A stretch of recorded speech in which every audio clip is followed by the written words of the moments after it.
Hello everyone, നമ്മളിന്നൊരു മുളകിട്ട മീൻകറിയാണ് ഉണ്ടാക്കാൻ പോകുന്നത്. അതിനായിട്ട് വെളിച്ചെണ്ണയിലേക്ക് കുറച്ച് കടുകും ഉലുവയും കൂടി ഇട്ട് പൊട്ടിക്കുക. അതിലേക്ക് ഒരു ഉള്ളി മുറിച്ചതിട്ട് നന്നായിട്ട് വഴറ്റുക.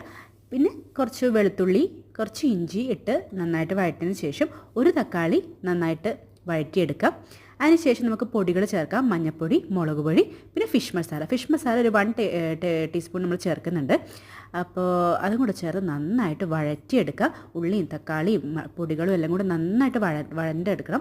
അതിനകത്തേക്ക് നമുക്ക് ഒരു ചെറിയൊരു ബോൾ പുളി വെള്ളത്തിലിട്ട് ലയിപ്പിച്ചത്, അതും കൂടി പുളിവെള്ളം കൂടെ ഒഴിച്ചതിന് ശേഷം ആവശ്യത്തിന് വെള്ളം ഒഴിച്ച്, അധികം ലൂസാവാതെ വെള്ളം ഒഴിച്ച് അത് നന്നായിട്ട് തിളപ്പിക്കാൻ വയ്ക്കുക. നന്നായിട്ട് തിളച്ചതിന് ശേഷം നമുക്ക് മീൻ കഷ്ണങ്ങൾ ഇടാം. മീൻ കഷ്ണങ്ങളിൽ ഞാൻ ഉപ്പ്, മുളക് പൊടി, മഞ്ഞൾപ്പൊടി എന്നിവ ഇട്ടതാണ്. നന്നായിട്ട് ഇതാക്കിയിട്ട് ആവശ്യമുണ്ടെങ്കിൽ വീണ്ടും ഉപ്പ് ഇട്ട് കൊടുത്തിട്ട് നന്നായിട്ട് തിളപ്പിച്ചെടുക്കുക. ഒരു 15 മിനിറ്റ് ഞാൻ കുക്ക് ചെയ്തിട്ട്